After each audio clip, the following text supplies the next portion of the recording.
Maghreb Orient Express, bienvenue à toutes et à tous. Nous sommes ici dans la médina de Rabat, la capitale du Maroc qui vit au rythme des concerts du festival Visa for Music.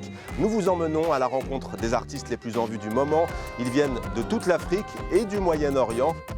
Maghreb Orient Express de retour à Tunis. Nous sommes ici avenue Bourguiba pour un numéro inédit au cœur des journées cinématographiques de Carthage. Ça va ? Ça se passe bien ? Très bien. On est devant le cinéma, comment ça s'appelle ? Palace, c'est ça ? Palace, exactement. Vous êtes tous les trois tunisiens ? Exactement, on est étudiants. Trois jeunes tunisiens étudiants, Oui. au cœur des journées cinématographiques de Carthage. On va en parler des JCC, mais surtout des JCC un peu d'un genre nouveau dont vous allez parler, que vous voulez créer. Exactement. Peut-être d'abord le temps que nos internautes s'installent pour ce Facebook Live. Je vais le faire. C'est le deuxième de Maghreb Orient Express sur TV5. Je suis pas encore. Facebook Live. En français, Facebook en direct quand même. Il faut.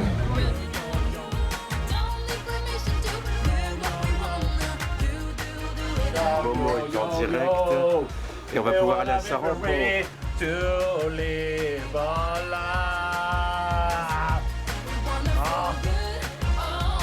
Alors le Marocain de nature, quand il sort, par exemple le soir, il va commencer par écouter dans un restaurant une musique un peu classique. Alors, il va écouter un band, ok.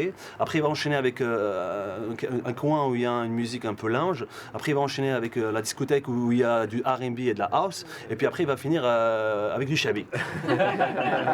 On a une question qui nous vient du Maroc, me dit-on, avec Tayeb Taïtaï qui nous dit quelle est la place de la musique et son niveau du droit d'expression en Tunisie après la révolution du printemps arabe. Pour moi, l'art en général, c'est quelque chose qui dit aux gens qui sont libres. Parce qu'ils sont libres de penser ce qu'ils veulent, ils sont libres de l'exprimer de la façon qu'ils veulent. Et si on regarde les régimes totalitaires, la première chose à laquelle ils s'attaquent, c'est l'art. Ils contrôlent ça. Est-ce que vous êtes là ?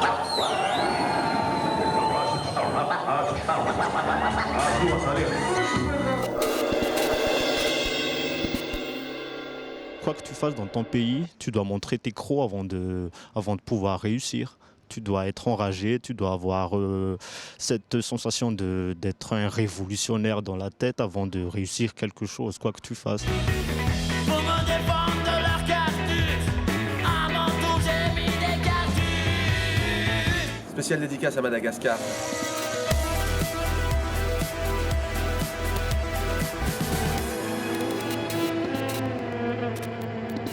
Mon personnage principal, c'était assez drôle de voir comment elle parle en français approximatif au début, où elle fait sans cesse des fautes de français. Et quand je reviens la filmer un an plus tard, elle parlait comme avec un accent québécois, mais... Vous chantez en darija, mais cette fois le mot dans la chanson il est bien en français. Vous dites bien célibataire. Comme vous le savez, on a une éducation française. Quand tu dis célibataire, tout le monde comprend. Il est populaire.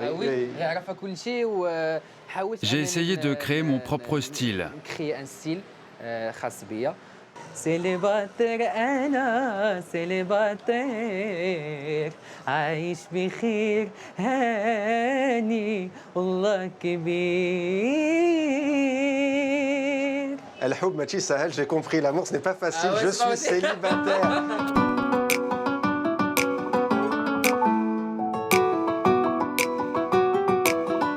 À une semaine, à quelques jours en fait de son mariage, il rencontre une très belle fille qu'incarne la magnifique actrice Tanim Ben Massoud.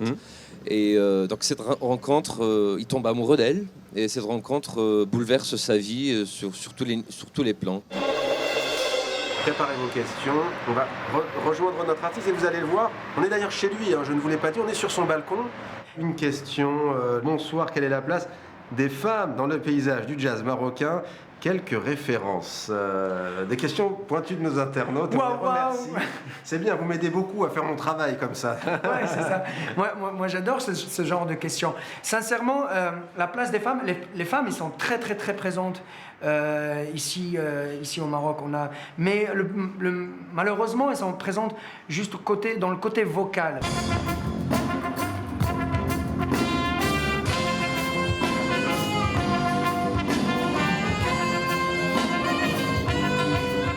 Et le coup contenu du film est nouveau aussi et je pense qu'il est très très important aujourd'hui dans cette Tunisie nouvelle parce que justement nous avons plus de 3000 familles tunisiennes qui ont été touchées par ce phénomène justement. Leurs enfants sont partis en Syrie. Personne n'est à l'abri aujourd'hui dans cette Tunisie ou même dans le monde. Personne n'est à l'abri de ce genre de lavage de cerveau et de ce genre de polarisation justement, de radicalisation.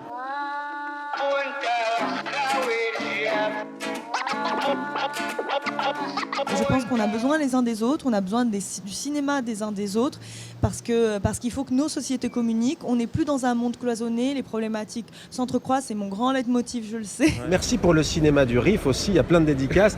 Il y avait une question aussi, on imagine que vous avez beaucoup travaillé avec votre film. Est-ce que vous avez eu le temps de voir des films tunisiens? Est-ce que vous en avez pensé? Pas encore. Pas du tout. En fait, moi, je passe une journée ici, je rentre parce que j'ai du montage. Ah, c'est rapide, vous avez du montage, vous êtes un bosseur infatigable. Ouais.